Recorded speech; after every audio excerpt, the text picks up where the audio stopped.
Nama gua Caling 13 tepatnya. Umur gua kalau nggak salah 36 tahun. Gua,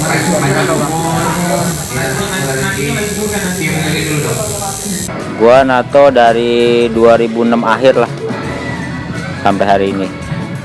Tadinya sih nggak pengen sih, cuma karena permintaan ini pada akhirnya ya sampai sekarang gitu. Kurang lebihnya sih gitu. Klien biasanya mau ditato tuh rekomendasi gambar sendiri atau mereka? Kebanyakan mereka sendiri, tapi ada beberapa yang mau dari gua gitu, dari karya gua sendiri ada juga. Berarti selama lu nato, kalian itu punya ceritanya masing-masing atau tatapannya?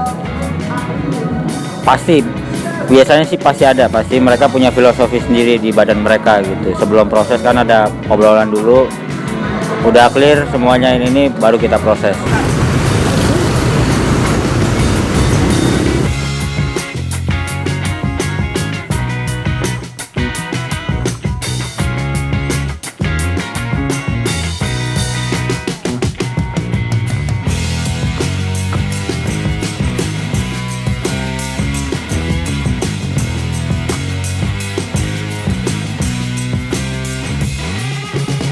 Nama gua Dika, di sini tempat studio gua namanya Gia Tato dan umur gua 29.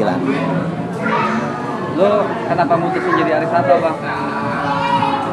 Menurut gua seni itu asik sih. Seni itu asik buat gua. Tato itu menurut lu gimana?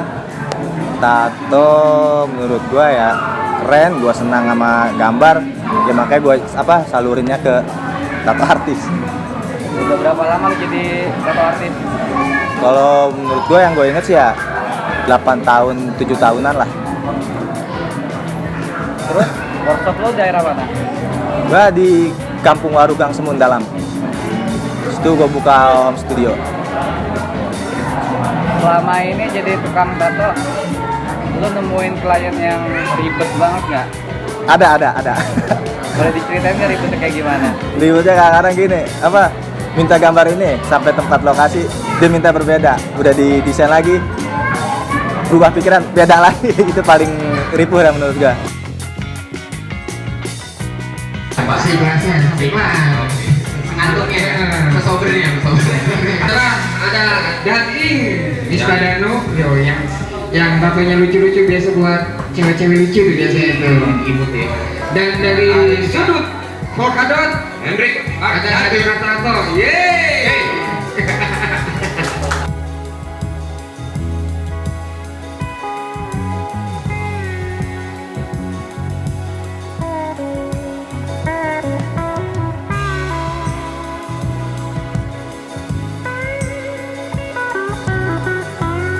Halo guys, sekarang lagi ada di Pasar Baru. Tempatnya di Pujidoan, kita langsung mampir aja. Dari yang mana tato? Saling apa tuh? Sampai para kue dipegangin paparan juga masih lawan. Tato bagus sih, menurut gua lu tatoan lu keren. Tapi kan banyak masyarakat yang memandangnya negatif kebaikan masyarakat, Bang. Nah itu persepsi masyarakat ya, mau ke masyarakat ya kayak gitu ya. Untuk mensiasatinya supaya dipandangi positif gimana, Bang? Positif, kita bikin tato yang tato positif aja.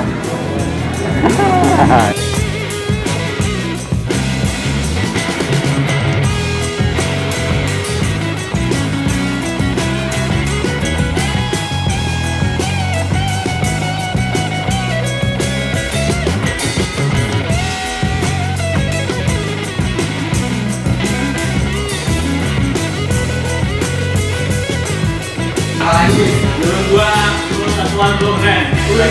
Bukan dulu dong buat kalian yang bertato.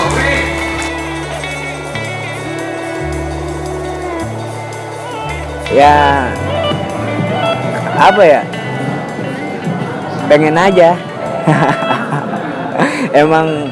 emang gue dari dulu ngikut belajar dari dulu.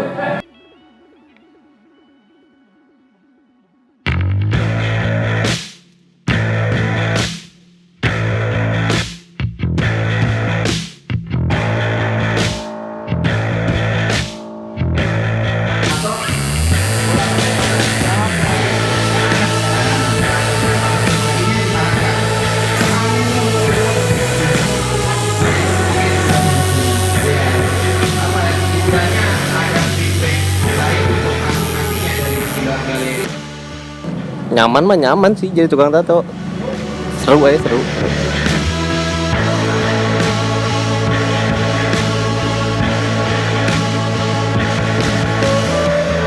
Nah, di acara warung seni Parung sama Parung Seni gini, kakak tato ngambil motif semikolon ya? Iya, semikolon buat kuping kiri, titik koma. Kenapa kak? Sebenarnya ini cerita lama sih. Jadi buat banyak penyintas atau orang yang berhasil selamat dari kecenderungan bunuh diri, titik koma itu semacam penanda bahwa kami adalah orang-orang yang memilih untuk terus hidup. Survive lah ya. Survive. Banyak orang berani mati tapi takut untuk hidup lah ya. Ya, buat orang-orang yang pernah ngalamin ada di titik dimana fase suicidal itu, semikolon itu sebagai sebuah penanda harapan, ya, penanda harapan sih sebenarnya, penanda harapan.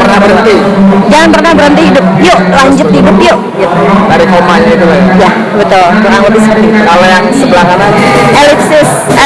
Jadi dalam dunia penulisan, titik 3 itu kan biasanya dipakai untuk sebuah kalimat yang menggantung ya. Jadi kalau suka ngetik di WhatsApp tuh yang kayak titik 3 kayak iya tapi gitu kan, belum selesai. Tapi sebenarnya detail meaning atau arti yang lebih dalamnya dari elipsis atau titik 3 itu sebenarnya dia tuh lebih kayak life goes on man, hidup tuh terus berjalan. Jadi sebenarnya mungkin simpel banget nih, cuma titik koma dan titik 3, tapi buat gua dan buat teman-teman yang juga punya kecenderungan suicidal atau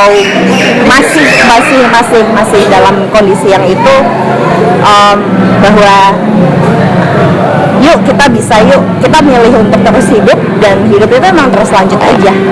Simple but very deep philosophical meaning. kalau sangat besar lah maknanya. Ya, banget.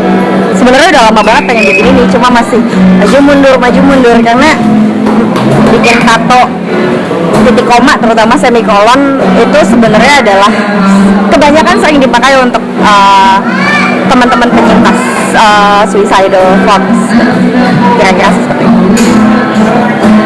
Harapannya untuk acara Parung Seni gini nih apa? Seru sih, maksudnya gue udah mungkin belum ada setahun, tapi ya pokoknya dari Agustus kemarin gue baru tahu ada tempat ini, sering ngobrol juga sama Bode tentang acara-acara PSK gitu kan. Pengennya sih emang karena sejak datang ke tempat ini tuh emang kayak ini tempat yang asik buat kongko bareng temen-temen dari pegiat seni lintas dimensi untuk yuk kita kolaborasi dan segala macam. Dan ngeliat acara hari ini kan mungkin setelah sekian lama main, ini mungkin kayak acara kedua lah setelah sekian lama vakum, dan acaranya seru gitu, kayak seniman tato yang mungkin seni visual tapi sangat personal buat teman-teman yang suka tato, karena gue juga lumayan suka tato dan punya beberapa tato lain, terus gabung sama ada musik, ada seni visual, jadi itu kayak beneran ketemu teman-teman dari seni lintas dimensi beneran buat kolaborasi. Dan berharap sebenarnya semoga ke depan akan ada acara-acara seperti ini lagi, akan ada pertemuan di mana teman-teman lain mungkin akan ya udah gue dari anak musik nih, atau gue dari anak seni visual, atau gue anak seni tato desain atau seni apapun, untuk yuk kita bikin kolaborasi acara lain. Local pride Parung sendiri kita bangun lah itu. Begitulah kira-kira, walaupun aku bukan anak Parung asli lah, aku baru tahu Parung belakangan.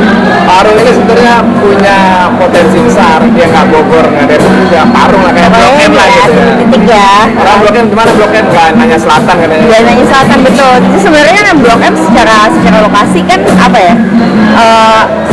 Selatan enggak, pusat juga. Selatan enggak, pusat enggak, tapi sebagai orang yang dulu lama ngekos di Jakarta, Blok M itu selalu jadi punya tempat jadi punya posisi yang lumayan hangat di hati gue. Sekarang ada Parung, ya gue berharap bisa ngeliat Parung mungkin buat temen-temen yang di Bogor, buat temen-temen yang di Depok bisa jadi ya nggak usah jauh-jauh ke Blok M, walaupun bisa kesini aja. Masih nggak dengan Sama-sama, jangan. Thank you. Mau nggak?